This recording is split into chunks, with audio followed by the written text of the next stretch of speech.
why don't we get started? And welcome everyone. And again, please do continue to introduce yourself in the chat. We'd love to know who's here, where you're from. The strange set to not be able to see you all or hear you all. We wish we were all in a room together. My name is Katie Unger. I use she and her pronouns. I'm in Brooklyn, and I will be moderating today's conversation. I come from 4 generations of Jewish radicals, activists, troublemakers, mostly based in and around New York, where I am as well. And I am a longtime member of Jews for Racial and Economic Justice, and one of the founders of the Jewish Vote Electoral Project. So in a moment, I will ask the panelists to introduce themselves. We've got some really meaty questions to talk about together. Really excited for that. And we will keep an eye on your questions as well. So please do weigh in the chat. I'm particularly excited to dig in with this group today. I've been thinking a lot lately about how our organizing is shifting. We've just passed the 20th anniversary of 9/11 and the 10th anniversary of Occupy. And actually last night was 10 years since a pivotal moment in the emergence of today's Jewish left, the Kol Nidre service, ending Yom Kippur, the Jewish fasting day, at Occupy, which is a really, which is a moment of real shift in how the progressive left organized Jewishly. And these last couple of years feel like another one of those shifts. Along with much of the movement, the broader movement has shifted orientation in the last few years on how we use and how we see electoral power and electoral organizing as part of the toolkit that we use or don't use for transforming power. And we've seen a particular shift in Jewish identified electoral organizing that's built on decades of more local grassroots organizing efforts. That's included the formations of projects like the Jewish Vote within JFREJ, and C4s and PACs for national organizations like Bend the Arc, a broader Jewish coalition, Jewish Voice for Peace, and IfNotNow, and then hashtags and non-organizational kind of emergences like Jews for Ilhan and other kinds of hashtags that have had to grow to surrounding any number of BIPOC women candidates and electeds to confront how anti-Semitism is used as a political tool to generate division and fear. So the claiming of this electoral space, which in the Jewish Vote's case includes the provocation of the name itself, is really been disrupting assumptions and asserting Jewish progressive values in alignment with a multiracial and interfaith movement for freedom and safety for everybody. In New York, that organizing has led to the defeat of Eliot Engel and the election of Jamaal Bowman, along with many primary challenges at the city and state level. So there's a lot to discuss. So I'll ask each of you in turn to introduce yourself. Who are you? Where are you? And ask you to share a story about a time when you've become aware of the role of progressive base building in Jewish communities in electoral organizing. And I will kick us off with really thrilled to be on this, to be joined by Issy Bear-Breen. And I'll ask you to go first. Sure. Thanks, Katie. A huge thanks to the Jewish Vote and to my other panelists. I'm really was honored to be invited to this. I think that this conversation is so important. It has been in my organizing in my professional life, both on the official side and the political side. As Katie said, my name is Issy Bear-Breen. I currently serve as Congresswoman Ilhan Omar's Deputy Communications Director. Before that, I was then Congressman, now Attorney General, Keith Ellison's press secretary, and served as the communications director at Jewish Community Action, which is a Jewish social justice nonprofit in Minneapolis, Minnesota, which is where I'm from, though currently my wife and I live in Brooklyn, New York. My time on the political side has all been situated around political communications, obviously, but I do a lot, if anyone's ever even just volunteered on a political campaign, that every aspect of the work is organizing. And I know that my old boss, Keith, used to like to say that there wasn't anyone on his staff that wasn't an organizer first and a communications professional or a political professional or a policy professional or a chief of staff second. Organizing is always at the front of your mind. And then, of course, at Jewish Community Action, we did, I worked on a lot of direct organizing and both electoral work, solidarity work, that sort of thing. And of course, as a Jewish person with a Jewish family with a deep connection to the culture and the faith, working for several people who have been at the center of some of these conversations. It's a deeply important question and area for discussion for myself personally as well. Thanks and welcome. And I'm sorry, I use he, him pronouns. I will go next. I'm super excited to be joined by Jesslyn Kerr, who I've had the great privilege of organizing with over the last year. And I'll ask Jesslyn to introduce herself. Yeah, hello everyone. Thanks for joining us today. My name is Jesslyn Kerr. I use she, her pronouns. I was born and raised in Queens, New York. I'm still here in a little known town called Glen Oaks. And, for me, I recently just came off a city council campaign that the Jewish vote was so integral in organizing around. And I come to you as somebody who is of the Sikh faith, who is Sikh Punjabi roots, the daughter of immigrants from India. And we are seeing one of the largest worker uprisings in India and also here in the United States, too. So labor justice is something that's really near and dear to my heart. I organize in many a circle. I just came back from City Hall, where the New York Taxi Workers Alliance is fighting for really impeccable life-saving medallion debt relief. So in a lot of these sectors, I've been pulled in many a way. A lot to learn just from the campaign side, which I'm sure we'll delve into a little bit later. But for me, a lot of my work has really been in civic engagement and voting, electoral projects. I am a member of the Democratic Socialists of America in New York City.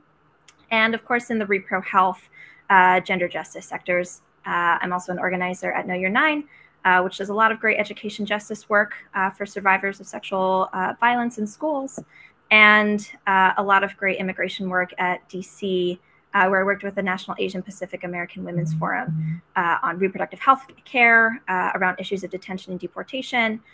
So I usually operate around an idea and a theory of change around uplifting the multiracial, multi-faith working class. And I'm sure we'll get into way more of that later on, but I'll pause there and we'll get into it later.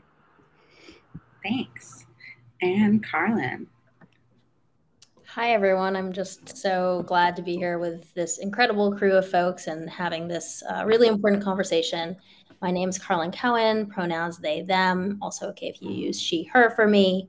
And I am on the steering committee of the Jewish Vote, along with the incredible Katie Unger, as well as Alana Levin, who has been doing a ton of organizing to make this entire conference happen.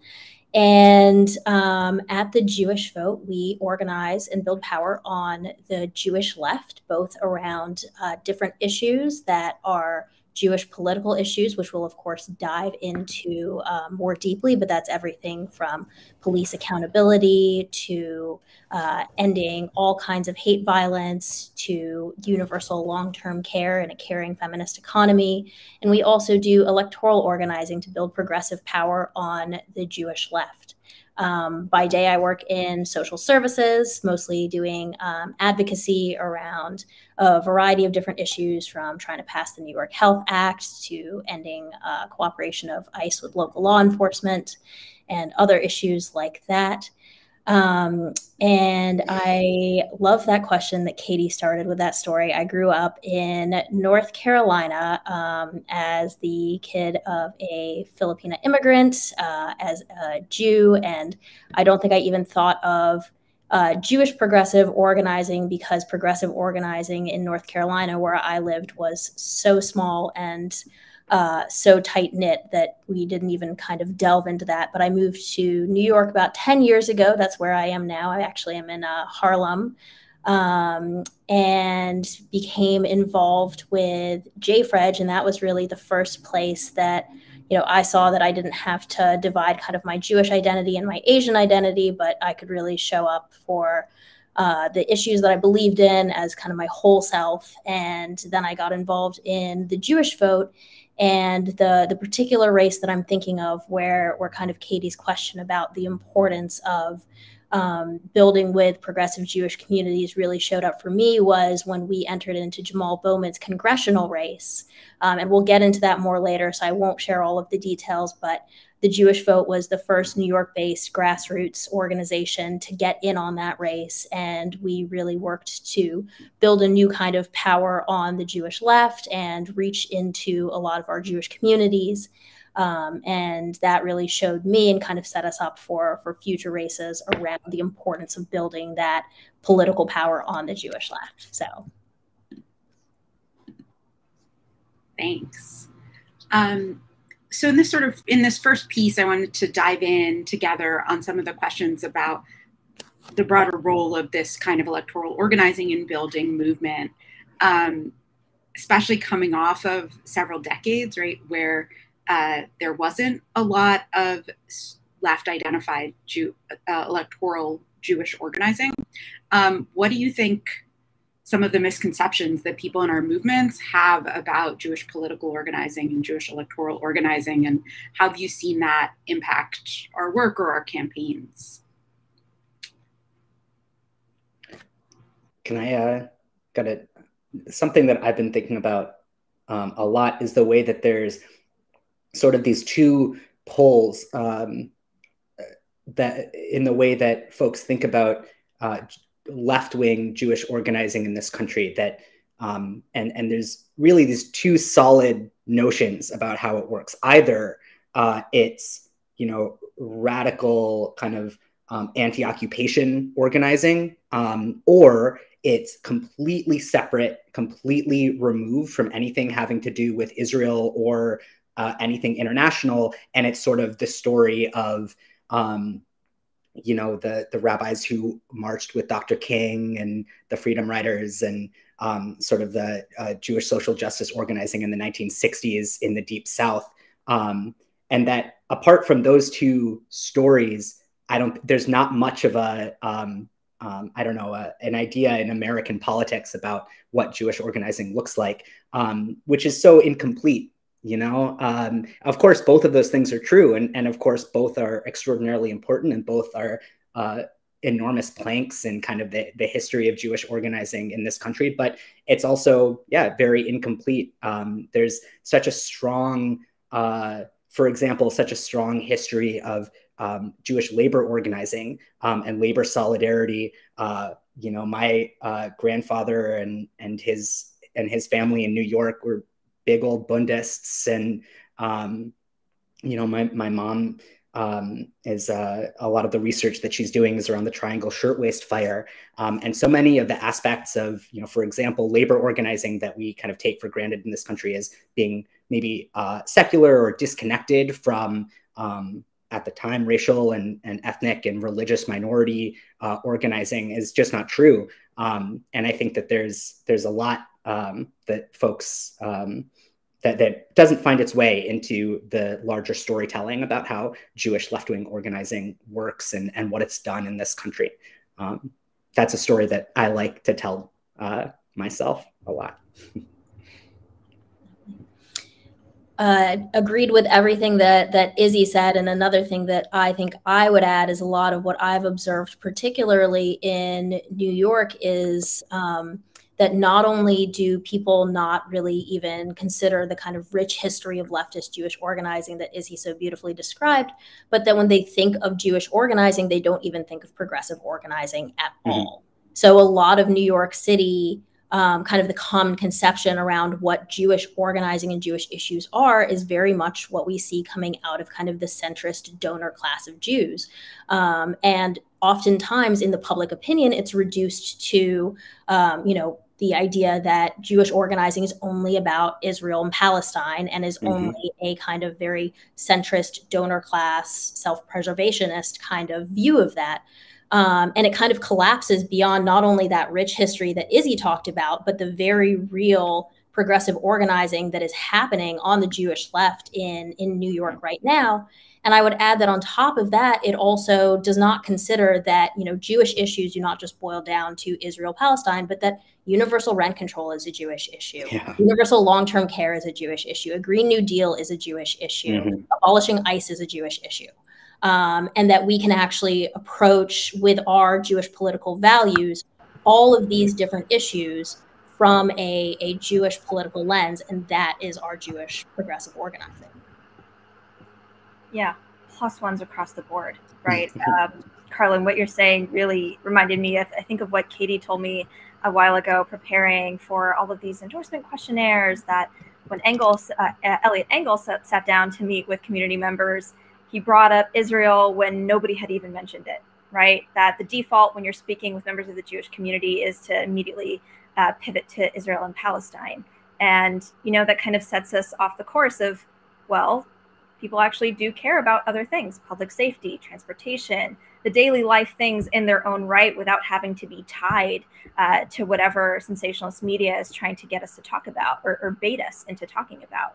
And so, I think there's a clear variety of causes and issues that are as intersectional and as various as the coalitions within the Jewish left itself, right? And I think, especially as a Sikh Punjabi American, when we sat down on the campaign trail with rabbis in Queens, I think even some of my own misconceptions were debunked too, that as much as I wanted to make inroads with interfaith coalitions, they did too. But it was the language barriers between and among Asian and Jewish communities that could not be breached. But, we can't cross those bridges without us all together wanting to bridge them. But, I think it's very easy for people to make assumptions about what Jewish people want to talk about. It's as easy as just asking your neighbors and actually talking to everyday people. I also, it occurs to me, Carlin, while you're talking about that problem, that's a problem inside the Jewish community too, right? It's not just a problem with the way that non-Jews kind of see Jewish organizing. There's a lot of the conversations that you have within the community. It's when you talk about Jewish organizing, it's about Israel and Palestine, and it's about, as you say, the donor class, and that has its own set of kind of boundaries that you have to hop over. But it is an interesting and frustrating phenomena. I think one of the really strong pieces about some of this emergence of the more recent emergence of electoral organizing is how it's building on a generation of a form of grassroots coalition building among in non-electoral spaces, ranging from JCA, Jewish Community Action in Minnesota, right? The work that Jews for Racial and Economic Justice has done, Jews United for Justice in DC, and various others, right? Who have done years of building across a multiracial coalition on, on issues of local importance, relying on kind of being one pillar of a multiracial coalition. And so I want to talk a little bit more about kind of what are some of the most effective ways that you've seen Jewish and non-Jewish political groups building power together, using those different traditions and cultural practices. And Jesseline, you started on some of those, but I think, the campaign that you just ran, and I think maybe folks would like to hear a little more, it'd be great to hear a little more about the community that you were running in. just has some amazing examples of that.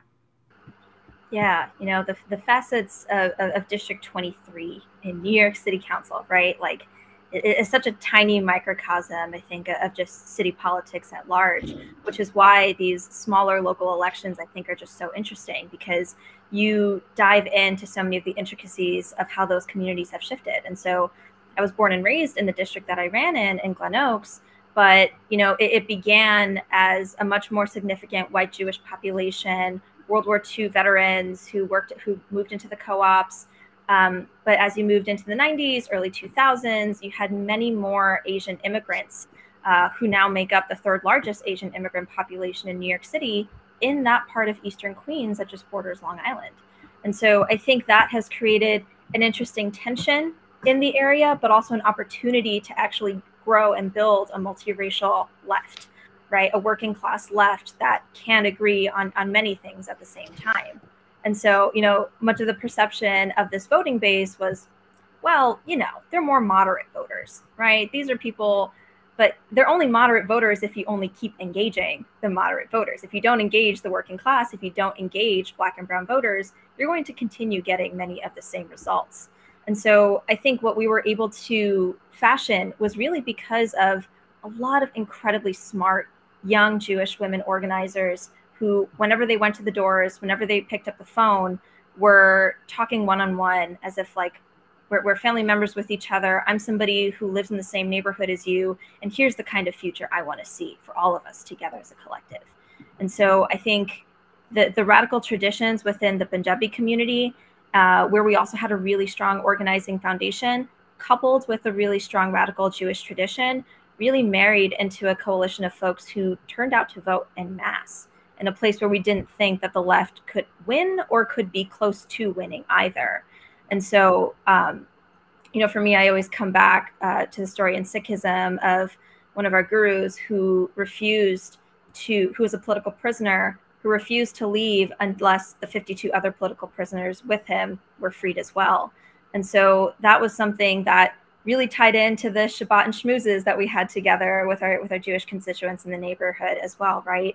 And so, you know, these kinds of community gatherings, sharing food together, bringing these kinds of traditions into the electoral realm, not only engaged a new base of voters, but also brought socialism, right? Left-wing politics to people who would otherwise be turned off from it. So I think it opened up a lot of possibilities to bring culture into the foundation of who I am as a candidate and how I want this district to change. And I think we've made many an inroad that I think cannot be lost with all the work that we've done so far.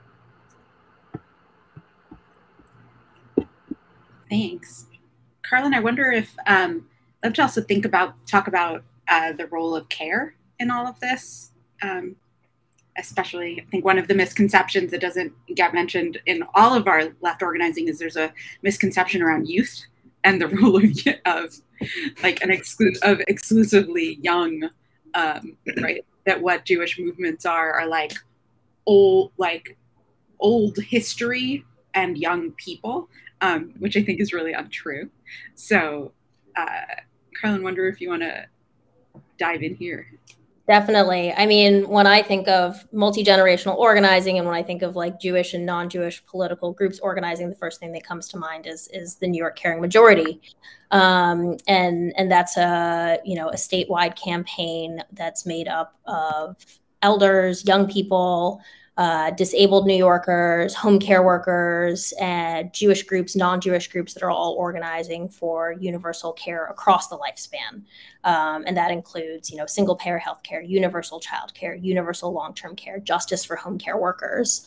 And, the Jewish Vote and JFREG specifically has been working on that campaign since the 1990s. It actually started as a solidarity campaign among domestic employers and workers and transformed into thinking about what it really looks like to build a caring feminist economy, recognizing that women and traditionally women of color perform the majority of care labor, whether it is childcare, elder care, domestic work, or anything in between. And the Caring Majority has put together this incredible coalition that's just made up of, groups that range from the National Domestic Workers Alliance to JFREG, and are organizing for, in New York specifically, bills like the New York Health Act, which would be single-payer healthcare in New York State, fair pay for home care, which would raise home care worker wages, universal long-term care, universal child care, and also does political organizing around that. So identifying elected officials or candidates that are care champions and believe in that vision of building a caring feminist economy through valuing care work and valuing the idea that people should be able to remain in their homes and communities with dignity and receive the care they need, and that work should be considered dignified and well compensated work. And what we saw with that was actually the ability to identify those care champions as candidates and then bring together, Jewish and non-Jewish political groups around them. So one key example of that was the race that Alessandra Biaggi had against Jeff Klein, the then leader of the Independent Democratic Caucus, or the IDC, that was holding up so many Democratic votes in New York. Alessandra ran on this incredible platform of care.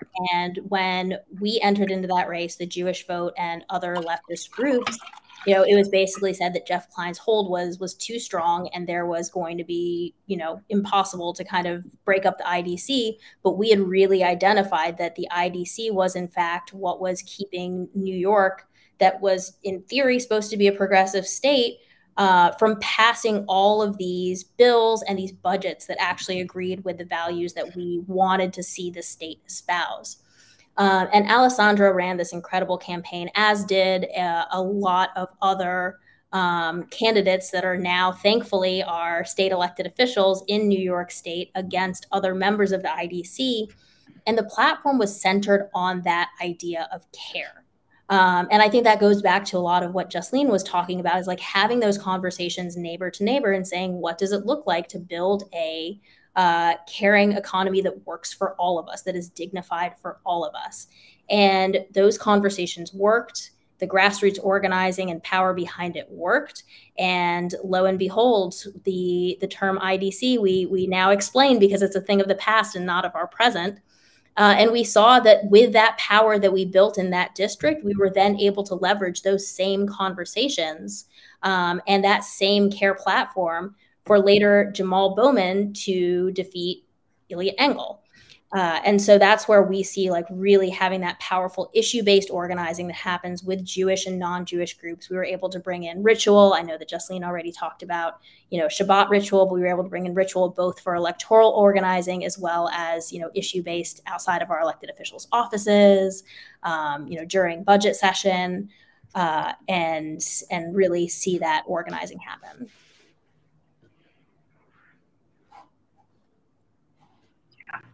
And, I think one of the things, and for folks who were less familiar with these districts, and one of the things to point out is that this issue-based, coalition-based, but also specifically values-based Jewish organizing led to basically to the Jewish communities in those districts, who were quite significantly elder, voting against a right-wing Jewish candidate, right? And aligning their political future and our political future and our future of collective safety with Alessandra and with Jamaal Bowman, rather than that kind of narrow misconception of how people would define their interests. So I wanted to really point that out. Izzy, anything you want to dump in on this one? I mean, I'm always very wary when a discussion question has been answered so thoroughly by my other panelists at like trying to, put a dot at the end of it. So, I mean, and also both both of you, I think, do a lot more on the ground organizing than I do. So I would just say that that all tracks with everything that I've seen from the inside in terms of how building progressive power works, both within the Jewish community and in other communities as well. And I also think, especially, Carlin, what you're talking about I think this question of care as a political force is really interesting. And it also, mirrors it in many ways. When you say care, I know they mean slightly different things, but when you say care, I hear solidarity, right? And we're talking about really similar concepts, I think. And in the same way that anytime I talk to my hardcore, union organizer friends or my friends that are shop stewards or whatever, the second or third words out of their mouth every time I ask them a question about how their organizing is going has to do with solidarity. And it reminds me a lot about how, one of the core aspects, I think, of not to get too granular with it, but when you think of what the left is, right, it has to do with solidarity. It has to do with the understanding and the confirmation that that what's best for me is tied up directly in what's best for you. I know it's such a massive cliche, but one of my political heroes is a Jewish senator from Minnesota named Paul Wellstone. And this poster that my head's covering up, or this painting in my house, it's one of his most famous slogans, which is "We all do better when we all do better."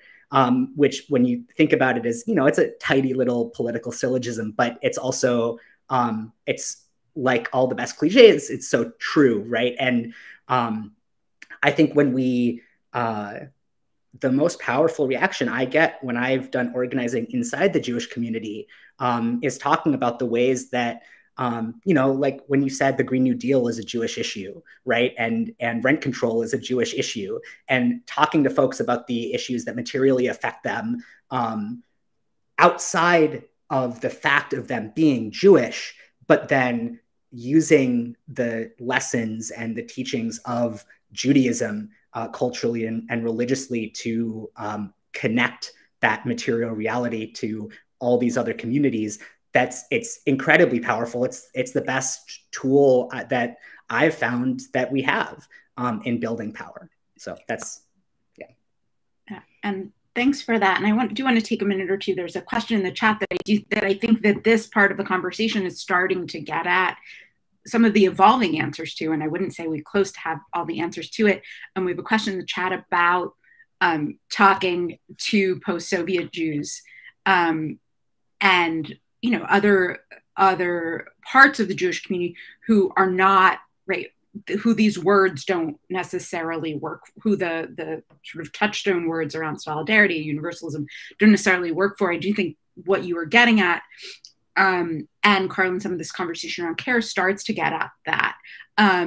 But I wondered if we wanted to take a couple more minutes on that, and actually also I really asked Jesslyn to draw from experience within, I think, lots of different communities with different waves and stages and politics of immigrant communities grapple with these questions about how do we have, how do we broaden the conversation?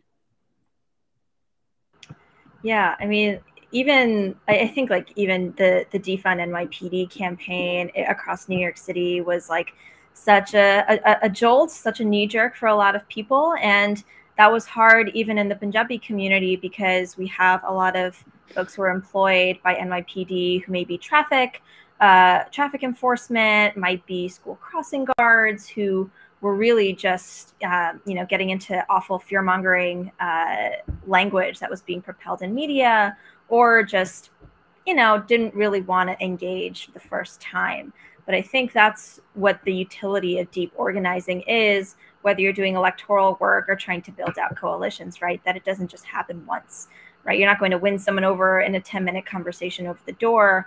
It's this care that's woven into that, right? As Carlin is continuously reminding us, right? That I want you to open this door. I want you to be invited to this coalition because I care about your future. I care about your kids' future. And I care about our collective ability to continue living here with dignity, right? And so as a Sikh Punjabi American, I always come back to our traditions and our really horrific histories of partition, of genocides, of an ongoing worker uprising right now where my family is from. I come from a line of farmers, of agriculturalists. And so, I don't come of it as somebody who, just wants to change your mind. I come from it as somebody who has lived these realities and knows that we can have something so much better. Why should we not aspire to a future that is sustainable, livable, and certain for generations way, way after us, right? And so, maybe it isn't about we have a collective duty to organize each other, right? But it's what about your family, right? Do your children have a place to play after school? Do they have a library that's open when they don't have a computer to access? How long does it take you to get home from work, and how much of that time could be spent elsewhere, right? It's these more intimate things that are typically not activated for the average person when you ask them about politics in general, right? And so I think that, really quickly you start to see the gears changing for people, where it's how the decisions I make about my life do impact other people, do have a material reality, whether I see it happen immediately or not. And it's that kind of care that was woven into every canvas we did, every phone bank we made, and I think was really helpful to a lot of the senior Jewish population in our district as well, because the rabbis we spoke to were really concerned about even being able to keep their building, right? What were the new zoning codes that were going to be imposed in the district? How were they able to continue to serve the future of youth who maybe were not coming as often, right, to congregation? And so these are the simple everyday things that if you're not asked about it, you're not going to think about it. So to activate that and turn that light on in people takes some time, but it's necessary work for us as disciplined leftists who want that dignity across every part of our city, across every generation, and for every possible person in our life.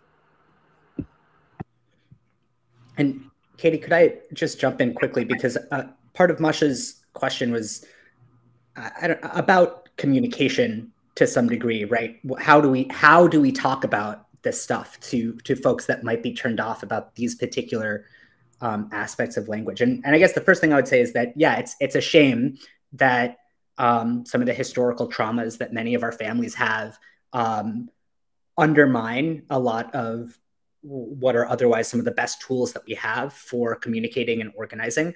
But one thing that I think is universally true, whether your grandparents or great-grandparents, fled the pogroms or not, are that the most effective way to communicate to, politically or to organize with an individual is to have a meaningful conversation between two individuals where there's a shared amount of trust, right? And in my experience, not quite the same, because I don't have family that fled the Soviet Union, but there are people in my life who are maybe more conservative or who have similar emotional responses to some of the words that are part of the leftist canon in our communication, is that it's not actually, in my experience, those folks are not actually scared about the language, right? They're scared about the trustworthiness or the intentions of the people using the language.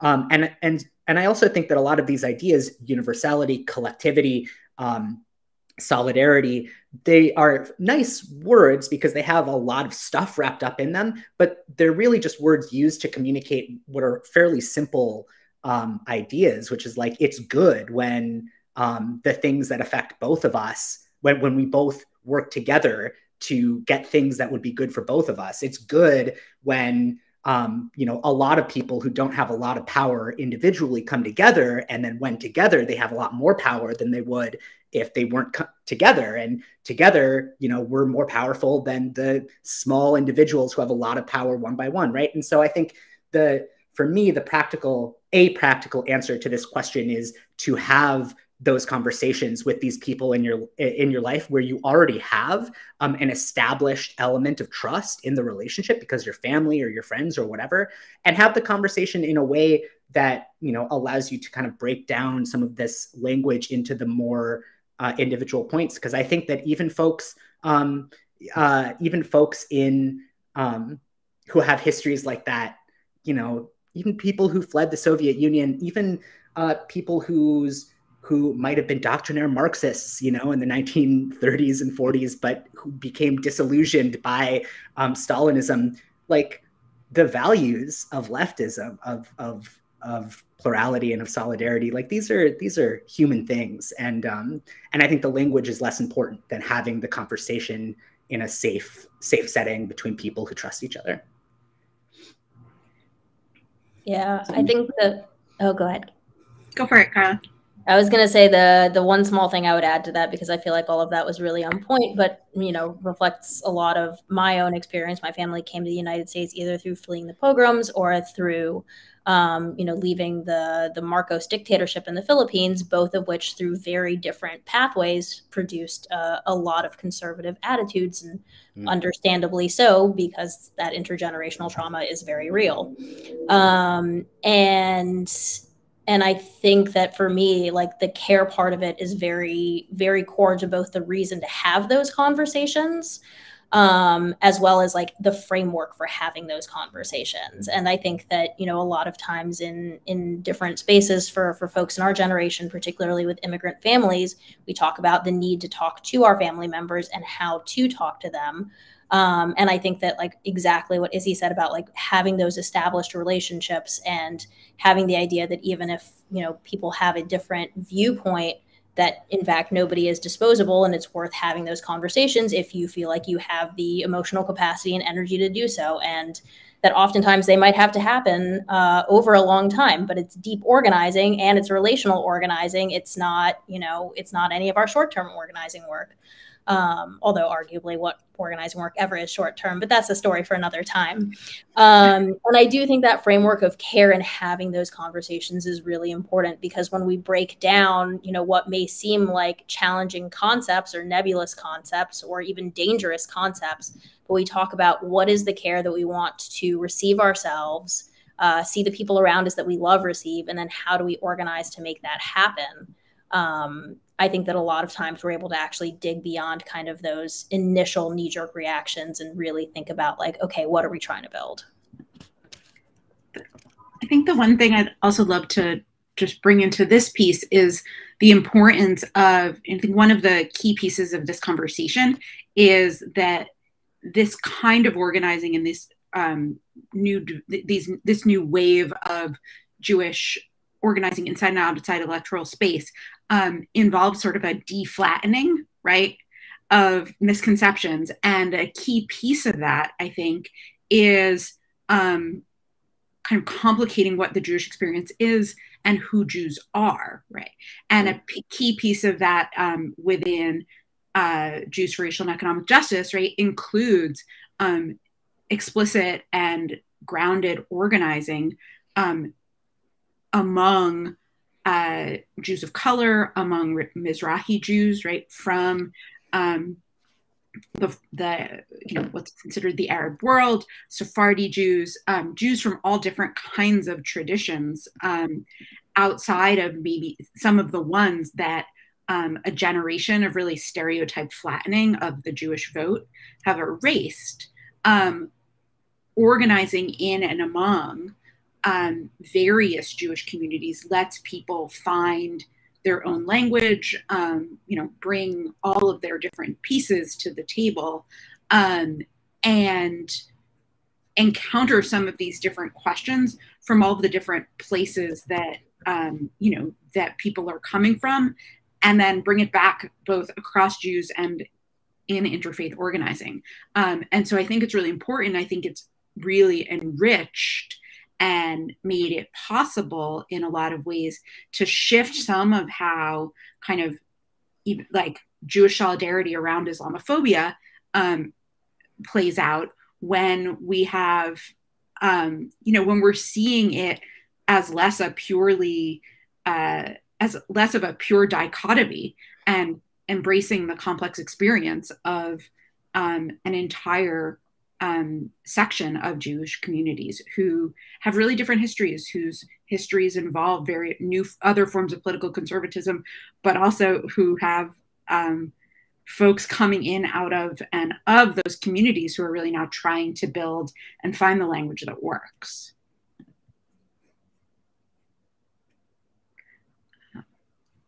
So I'm going to turn us a little bit into actually it's in some ways just a pivot around some of this question of fear and safety, and into a key piece of that Jewish electoral organizing is constantly in conversation with, which is questions around how anti-Semitism impacts our organizing. And I think we know that anybody can use anti-Semitism, and that people who benefit from it are building power through generating that fear and division and misdirection. And that even though anti-Semitism doesn't benefit our movements, members of our movements can fuel anti-Semitism unthinkingly, unknowingly even. And we know that political actors on the center and the right are using disingenuous and dangerous accusations of anti-Semitism against progressives and leftists, especially BIPOC folks and Muslims, and especially women, to divide us against each other. So when have you seen this dichotomy handled well? When have you seen it handled poorly? And what are we learning?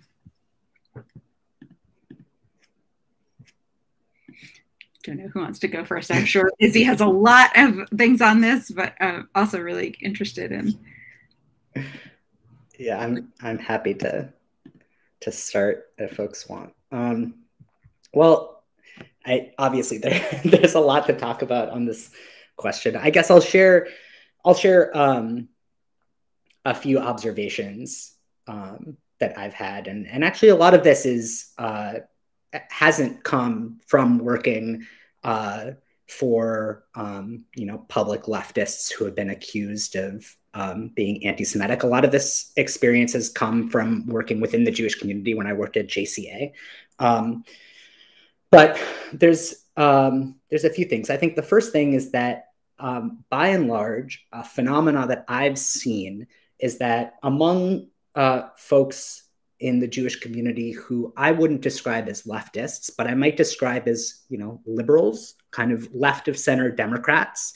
I think a lot of the work that the right has done, the Jewish right, the American Jewish right, to be specific, about sort of expanding and using concepts of anti-Semitism as a tool to stifle debate around Israel and Palestine generally, and other issues as well, has, I think, backfired in a fairly serious way. I've seen a ton of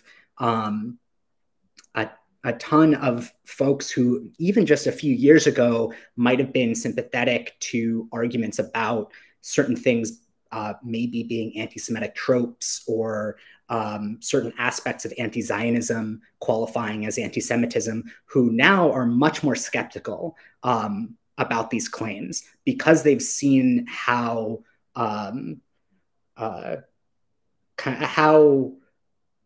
politically intentional the claims have been for other purposes. Now, I certainly wouldn't say that that's a good thing, right? It would be much better if we didn't have to see that kind of reaction to that sort of initiation by the right. But I do think that a big part of that is the conversations that the Jewish left, folks like us, have been initiating within our communities. There's this age-old kind of notion of this idea among liberal Zionists of how, like, you can't criticize Israel in public, but the second you get behind a closed door with folks who, not to go back to the conversations with people who you trust,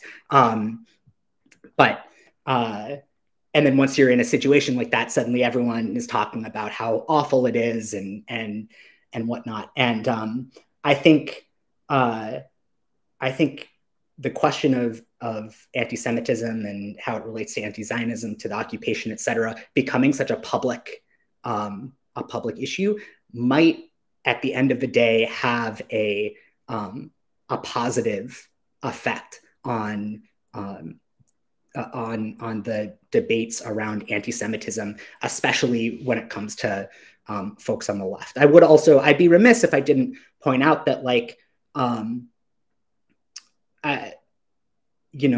don't think it's certainly not true that anti-Semitism doesn't exist on the left. It does. But in the same way that, I was, as you can probably guess, I was a big Bernie supporter in 2015, 2016. And a big tool that the Clinton campaign brought out was how, the Bernie bro thing, right? This idea that Bernie supporters are sexist, misogynistic, et cetera, et cetera. And it was this tricky thing because on the one hand, it was nonsense that Bernie supporters were more sexist or misogynistic than anyone else vocally involved in public politics. But on the other hand, it was true that there was lots of sexism and misogyny among Bernie Sanders supporters, because sexism and misogyny is part of the atmosphere that we breathe in contemporary America, in the world, because it's part of reality. And the same thing is true for anti-Semitism, right? Anti-Semitism is part of the fabric of our cultural conversation and of our history. So I think that, I don't know, understanding that and trying to communicate that as a way to simultaneously make the point that, like, yes, of course, there's anti-Semitism on the left, and also the way that it functions on the right is much more insidious. It's much more dangerous. It has many more material effects, et cetera, et cetera. I'm not sure if that actually answered the discussion question or not, but well, let's try to get. I know we're going to run out of time here. We could probably talk for hours.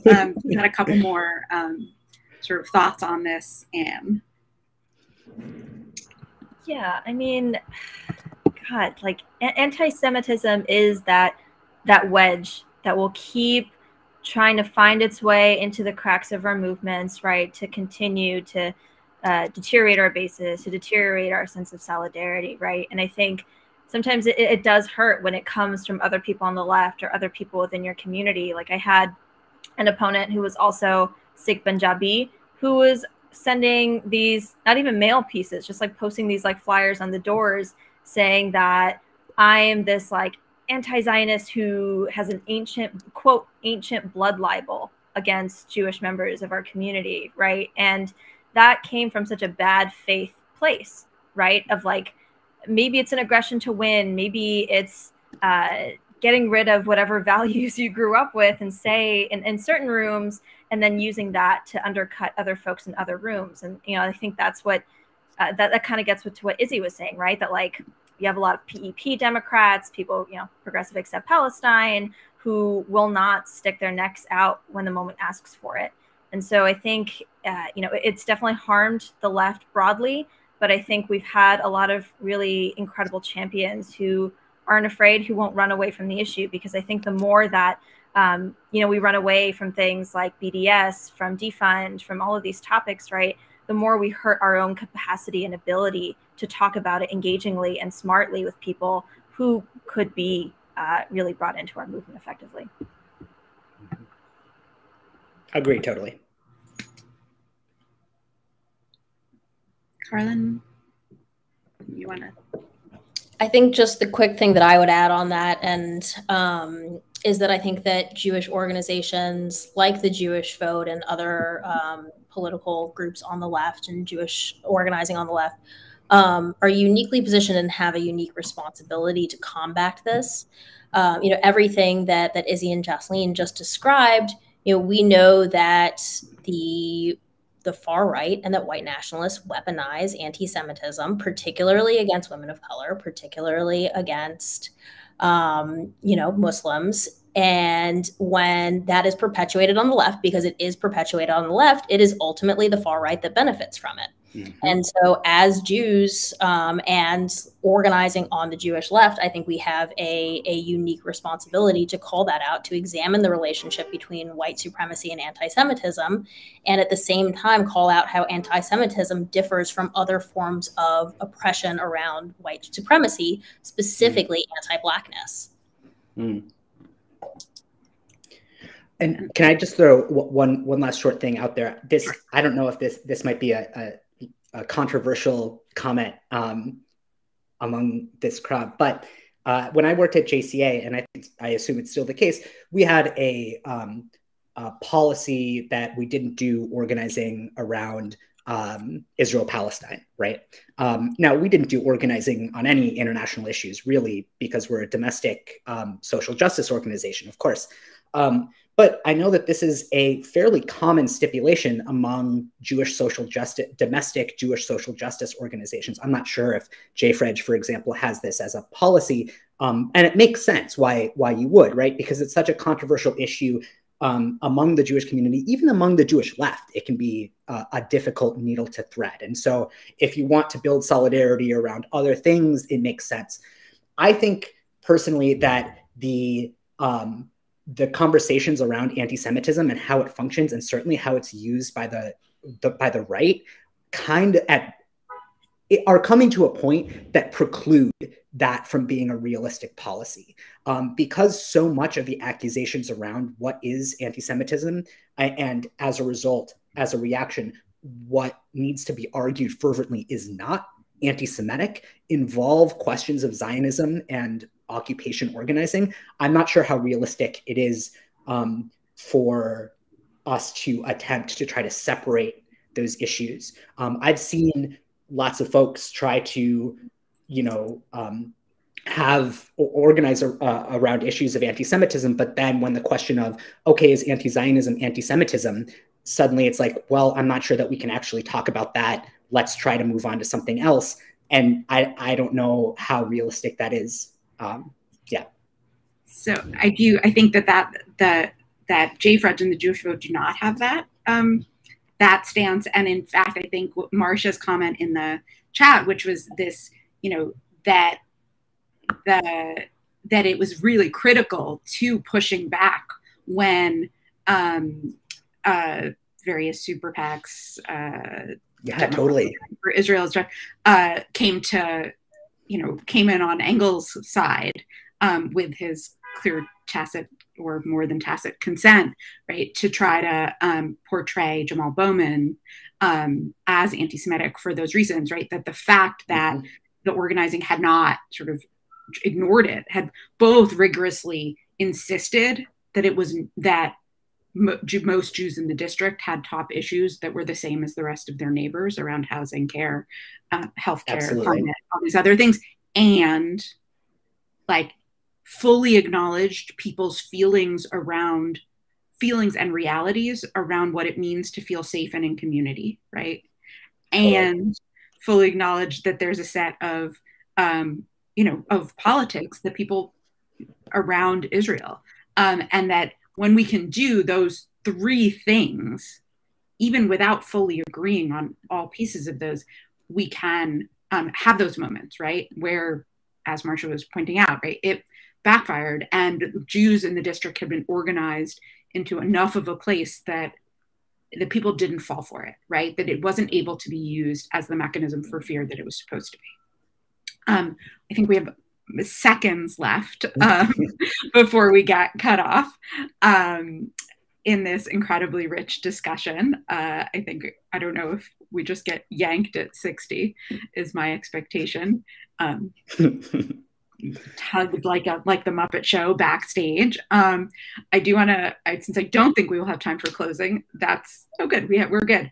I will ask folks to close just momentarily. I so appreciate this group, but we could talk for hours, and the folks in the chat. This is a really important conversation for us to continue. It makes our movement stronger.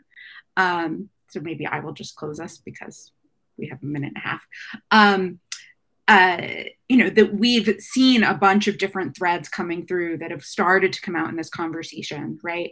And I think what Carlin said at the end there about kind of the responsibility of the Jewish electoral left, it's one of the conversations that the Jewish Vote has a lot, is really considering it as like an absolute trust that part of what we do is wrap our arms around, especially strong women and candidates of color, like Jesslyn, like others, who we know are going to be attacked, essentially whatever they do. And that's part of the mission. And it also means that we get to learn and share and grow together, right? We get to teach each other about cultural heritages and talk about anti-Semitism and what it really means, and what confronting it looks like, and how that is and isn't the same as other forms of hate violence. And that taking that as a critical piece of our electoral mission, I think is really, is part of that like triangle that I just sort of came out to me in our conversation, but becomes really important, right? Because it lets us build the kind of rich, strong relationships that eventually also like let us all govern and transform power together, because that's where we're all headed, right? That's what the reason why it's so important to be talking about and reflecting on and debriefing and grappling with the challenges of this form of electoral politics is because it's part of how we play our role in actually building enough power to transform this the whole Megillah, the whole thing, right? All of it into the world we need to make us all safe. So at that, I just want to thank the three of you, to thank everybody in the audience, and to really look forward. You can go to jewishvote.org to find out more about our work. And if anyone else has anything else they want to shout out, but really can't wait to keep organizing with all of you.